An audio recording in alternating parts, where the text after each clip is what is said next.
Welcome to the latest edition of the BuffZone podcast. I'm Brian Howell, and please be joined by my colleague, as always, Pat Rooney. And Pat, how are you doing? Doing well, my friend. How you doing?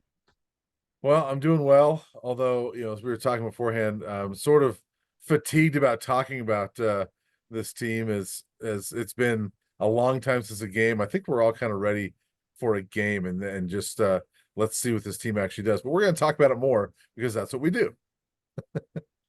It is the tedious part of the preseason. Practice has been going on 3 weeks now, and no games. I think we're all talked out a little bit and a little bit eager to see some action. As we're talking now, you will get to see these guys a little bit on Friday night. Looking forward. I will not be there, but you'll be on hand at All City Stadium. A blast to our preps coverage past going down there. Right. Always been a fan of that venue. I used to live near there, over there by DU. Some good memories over there. And plus, you're going to actually get to watch them work out a little bit. You looking forward to this public workout on Friday night? Yeah, I mean, I didn't think we'd get to see a practice at all, and we haven't the public hasn't seen these guys since the spring game, and before that it wasn't until the Utah game last year. So it's been quite a while, and so I'm looking forward to seeing more than just what's on YouTube. It'll be interesting to see it with through my own lens. What this team looks like, and we're going to talk about the schedule a little bit today. We're also going to talk about a little bit soccer and volleyball, which is getting underway for CU. But let's start with this team, and we get to see them for real in 13 days from when we're doing this. And so I started a little countdown on Twitter, because we're getting within 2 weeks. I was going to say, not that Brian Howell is counting the days or anything. No, I'm ready. I think most people are ready. So, August 29th, Folsom Field, 6 p.m., the Buffs in North Dakota State. And so let's just start there because let's talk about the schedule. And you and I are going to give predictions later on what we think they're going to do. But, we want to talk today about what we feel like they need to do in order to be successful. So let's just kind of start with non-conference, and go ahead. Yeah, I'll have my annual preview prediction column coming out with our preview section. Like I said, I'm not going to give it away just yet, but I will share one point I made in there is that I feel like this is the first time that I've done the prediction column where with this team, where I feel like the team is equally capable of going 4-8 and 8-4 and that wide range in between. Usually you kind of have a range, win total kind of within each other, but I would be equally non-surprised between 4-8 and 8-4, depending how this team clicks and a lot of the what ifs come through and all that sort of thing. For me, I think a lot comes down to right out of the gate, assuming you take care of business against North Dakota State. Well, no gimme for certain, one of the best FCS teams in the nation, but assuming the Buffs take care of business there, I think a lot comes down to those two non-conference games on the road, two rivalry games on the road. I feel like they're going to split those somehow, but I think a lot can swing on the entire season, whether you get swept in those or whether you sweep those. Your thoughts? Yeah, I agree. The one thing I'll disagree is I would be surprised if they're 4-8. I think this team's floor is a bowl game. I'd be surprised they're not in a bowl game. But I agree with you in that non-conference I think is huge. And you mentioned splitting either way. Man, I think if the split is winning in Nebraska and losing at Colorado State, that's really disappointing. I think if you're 2-0 going into Fort Collins, you better be 3-0 in my opinion. So I could see them splitting, Sure. but with that loss being in Lincoln, and Buff fans don't want to hear this, but I think losing in Lincoln this year can be an acceptable loss because I think Nebraska's a much better team, and they do have a freshman quarterback, but he's a 5-star. So I look at that one as like, yeah, that's one that you can accept a loss there. Buff fans won't accept it, but I think if you take off the Buff color glasses, you can accept that one. I think you've got to beat North Dakota State and you've got to beat Colorado State. Yeah. And I think to have a special season, you've got to beat Nebraska. Yeah, if they come out of that 3-0, all bets are off, right? Yeah. I mean, the Big 12 is still going to be rugged, especially that end slate, and we'll get into that in a moment. But you come out of that 3-0, and you're setting yourself up pretty well for a special season. All the X factors, assuming people stay healthy and all that kind of fun stuff. But Yeah. um, going into Nebraska, yeah, I guess I look at it like this: you go into Nebraska and get the win. I'm worried about a letdown of sorts going into what will be an equally raucous atmosphere and an equally fired up team in Fort Collins. I don't think it'll be equally Um, raucous. It's about one third Maybe the it's fair, size of the fair, stadium, but I think it'll be half Buff fans. fair, But yeah, fair enough. right. Fair, yeah, fair enough. But I just, I think I don't know, an emotional letdown, whatever you want to call it. I think it's still a tough. And yes, if you beat Nebraska, you certainly feel like you have to go into Colorado State and win that game. Just I feel like it's going to be a split one way or the other, and then you dive into the Big 12 schedule. I feel like there's a couple what I would kind of call swing games on that slate. Right, you win Yeah. those, still kind of on the right track. Lose those, and you worry about kind of a downturn the other way, especially when you get to those final four games. And I think one of those swing games, I think maybe some Buff fans are looking over, not right out of the gate, but the first Big 12 road game at Central Florida. That Central Florida team's can be pretty good. You're going across a couple time zones down to Orlando. Mhm. Your thoughts on that one? I think that one is potentially you go on the road and you get that win, assuming you beat Baylor the week before. You go down to that's kind of another one after those non-conference games. You beat Baylor at home, you go down to Central Florida, you get that win, things are really looking up. But I feel like that one is going to be kind of one of those early Big 12 swing games.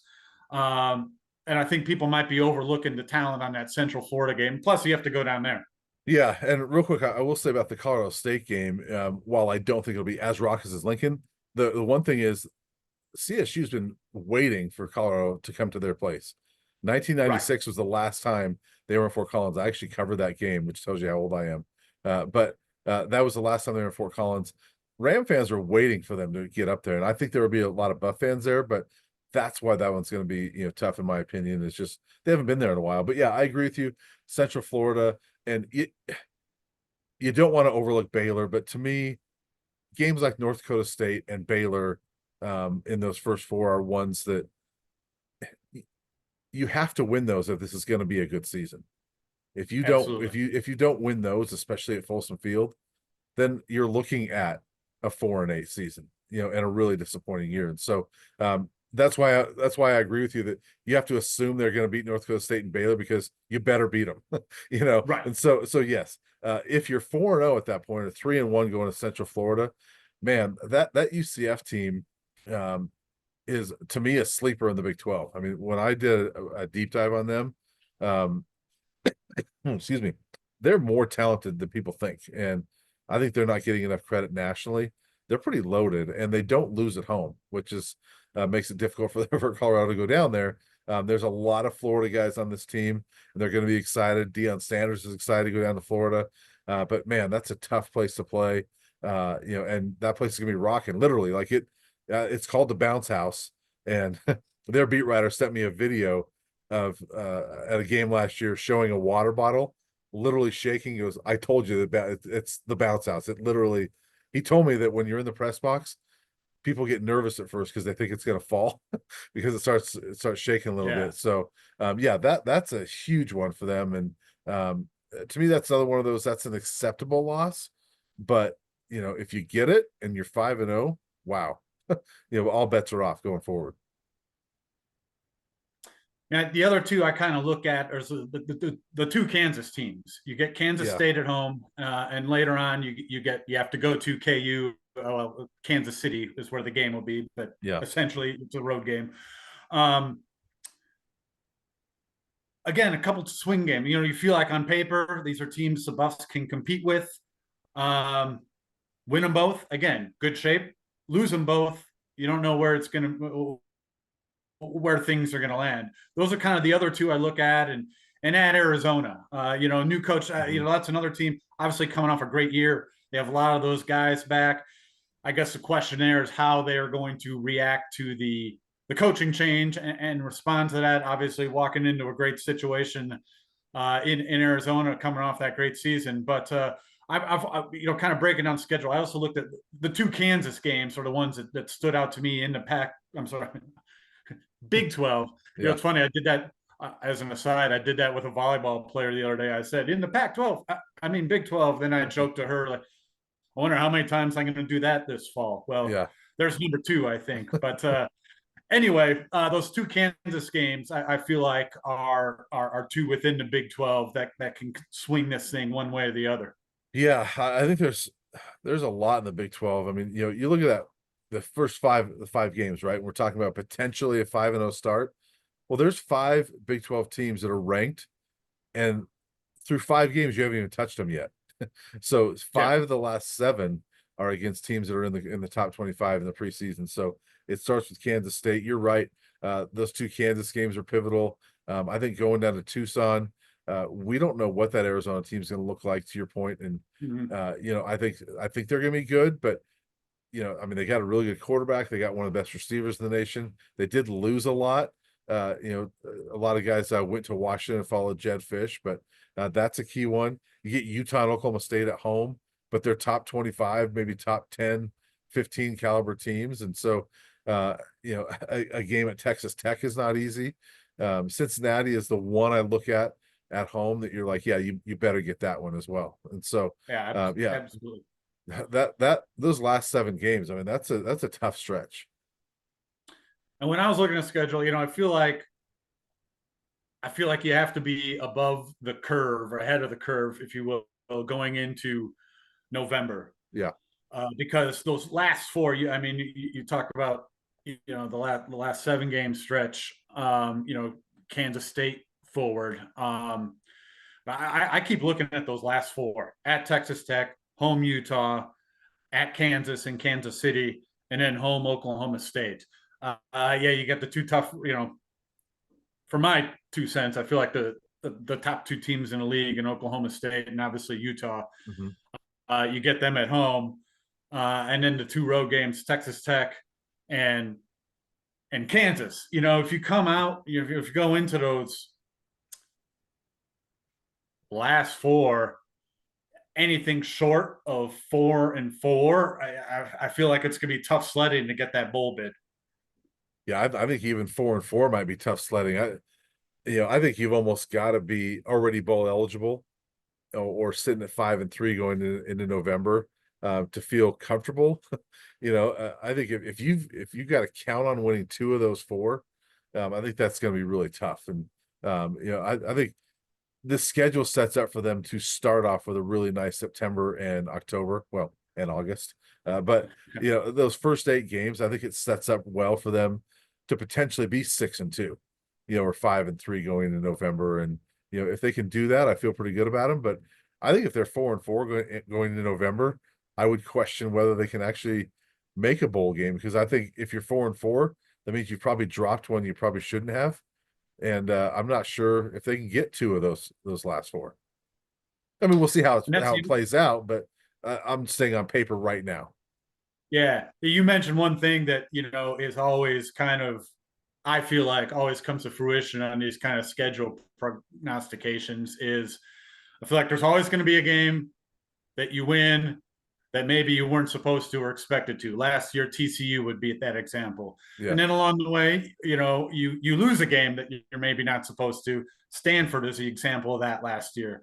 So along the way, you could say, oh, they're going to win this one, lose that one, win this one, lose, win, win.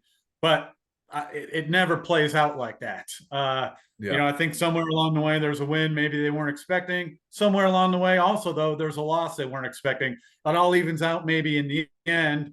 But yeah, I think going into those last 4, I agree with you. Having a winning record going into that last 4, even if it's 5-3, you feel like if they're there, they should be able to get one of those last 4, right, if they're going into it like that. then they'll be in good shape to get that bowl bid and maybe do more damage than even that. But Yeah. yeah, you got to pick up those games early. You can't lose to a Cincinnati and all that. And if you pick up some of those other games, beating K State at home or going down to Central Florida, you give yourself a little margin for error going into that last month. Yeah, and we're not doing predictions, but I will say I believe they're going to be 6-2 or 5-3 going into November. I just think they're that much better than they were last year, and so I do think they're gonna be in a good spot. But if they're not, if they're 4-4 or worse, obviously, if they're worse than 4-4, forget it. They're not going to a bowl game. They're not winning 3 out of 4 in November. But I think they're going to be a 6-2, 5-3 going in November, and that could be a fun month. So it's a fun schedule. I like it. It's we can kind of wrap up with this, but like I enjoy some of the matchups. I'm looking forward to seeing Oklahoma State for the first time. Really Sure. since the Alamo Bowl. I don't think I've ever seen CU play Kansas State in person, so I'm looking forward to that. The Baylor will be fun to see them again, and new things with Cincinnati and UCF. So it's gonna be a fun schedule. Before we jump off of football and the schedule, is there a venue? Unlike me, you've been to a few of these Big 12 venues, at least the old guard Big 12 venues. Yeah. Is there a road trip just maybe on a personal level that you're looking forward to? Well, out of all of them, I'd probably say Kansas, because it's at Arrowhead. I Mm, wouldn't I wouldn't say that if it was in Lawrence. I've been there, and but I've never really I've driven through Kansas City, but I've never spent time in Kansas City, and so I'm looking forward to actually spending a little bit of time in Kansas City and having some KC barbecue and seeing some sights down there, but also seeing Arrowhead Stadium. So maybe that one. I'm not looking forward to what the weather might be um on November 23rd, but I think Central Florida is going to be a fun one too. That yeah. I'm looking forward to seeing what that venue is like, and that's just a whole new, different part of the country, and how they look at football, and just I've never covered a football game down in Florida, so I'm excited for that. Yeah, when it comes to basketball, I got to spend time in Kansas City for the first. It was my first time last, almost a year ago. I rolled over to the Big 12 basketball media days, and that was my first time spending any time in Kansas City. Very much enjoyed it. Awesome barbecue as Yeah, advertised. yeah, Um, and I've been to, the Derek White team played an NIT game at Central Florida that I went to. That would have been that's right. Mhm. 2017. But I was in and out of that really quickly. So I didn't spend a lot of time there. They lost, and I came home and licked my wounds from the season. So, but like you, looking forward to that. We'll talk about that more down the road. But maybe shift gears a little bit. Last night got to Real quick, see. real quick, Yeah, wasn't go ahead. that loss to UCF? That was against Taco Fall, right? Yeah, The big guy. yeah, Yeah, yeah, it was. yeah. It was. That was a Um, decent UCF team. it was, and they beat to me, for my 2 cents, the probably the most disappointing team of my. This will be year number 10 on the beat. Yeah, For me, they've probably had worse records along the way. I know the freshman year of McKinley Wright and those crew that they didn't even get to a postseason berth, but I don't feel like the expectations were there the way that Derek White team should have not been in the NIT. That should have been an NCAA tournament yeah. team. Well, the CBI team, my last year covering them, and before you started, was probably Tad's most disappointing team. But at least, Yeah, I'd agree with yeah, that. that I'd was a agree with very that. I disappointing year. was saved from having to cover that. Yeah, I'd agree with that on the Boyle era. I fortunately was saved from having to cover that. So Oh, yeah. And be thankful. Yeah, that trip to Seattle for the CBI was I love Seattle. It's one of my favorite cities, but yeah, that game, and just no, not a yeah. nothing that was really enjoyable to cover. But let's shift gears, because CU does have other fall sports, and as you and I talk about, that's what uh makes us different from some of the other talking talking podcasts I do with other people. Is it's mainly just football. You and I are going to talk about the other sports as well. And you got to cover the very first CU Buffs game in of the new Big 12 era. Last night as we do this, they played a soccer game. So how was that being out at Prentice Field? Beautiful night out at Prenup. We had rainbows and everything. It was a perfect setting. So glad they finally got the lights out there. It's a great venue. It was already a great venue, and all uh, the additions and the renovations have just made it more so. But great start for the Buffs. Interesting. I talked all season about, or all preseason, that is, about how experienced they are and how many returning starters they have, and they do have all that. But it was two players playing their first college games that got things rolling for the team. Jace Holly, freshman out of Fort Collins. I've heard great things about her all preseason. She got this. It's weird. It's a little bit of a sluggish start. Marquette kind of controlled possession, maybe the first 5 minutes of the game before the Buffs got rolling, and Jace Holly really kind of allowed the Buffs to settle in a little bit.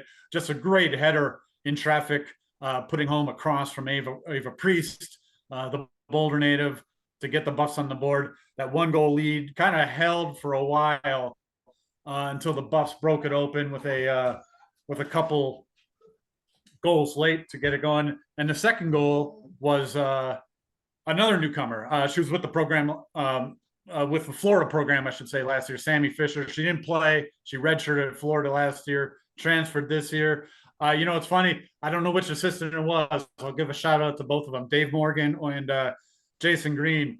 Faith Leba was lining up a penalty kick, and I heard one of the coaches yell out, "Ready for the rebound, ready for the rebound."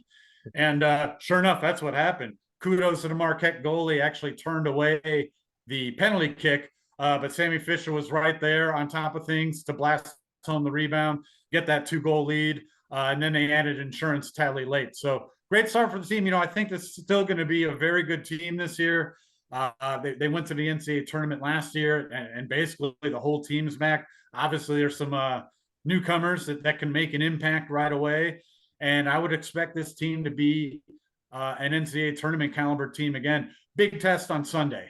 They've got North Carolina coming in here, number 8 in the country. As everyone knows, North Carolina women's soccer is a perennial power. So I think they will get, they got some game action under their belts, and I think I'm interested to see what they can do and kind of let it loose a little bit against one of the top programs in the country on Sunday.